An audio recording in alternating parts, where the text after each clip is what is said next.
An elegant 18th century villa overlooking Lake Geneva was the setting for the high-stakes meeting.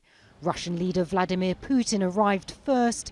He was greeted by the Swiss president, who then welcomed Joe Biden.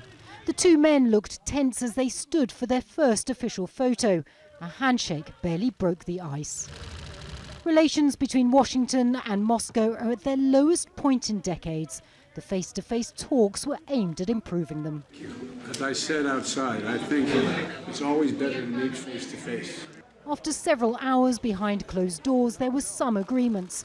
Pledges to repost ambassadors, extend an arms control treaty and discuss cybersecurity. Both said the meeting was positive, but there was little progress on other issues, including the conflict in Ukraine and human rights. Putin dismissed Biden's concerns about Alexei Navalny, calling the Russian opposition leader a lawbreaker. Ignoring the rules of law, this person went abroad for medical treatment. He arrived back in Russia deliberately trying to be arrested. He knew what he wanted.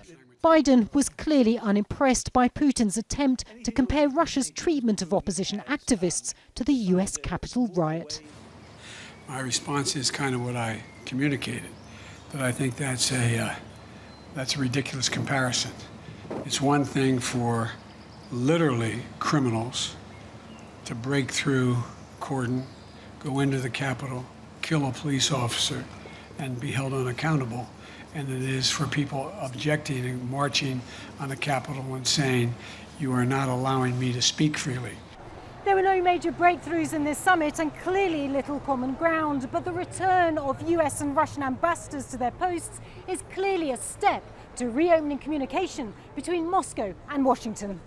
For Putin, this was a moment back on the world stage, likely to play out well at home. For Biden, it was an opportunity to put down red lines and distance himself from his predecessor Donald Trump's approach, often accused of being soft on Russia. Biden may be closer to the more stable relationship he says he wants with Moscow, but it's still unlikely to be a predictable one. Natacha, Butler, Aljazeera, Geneva.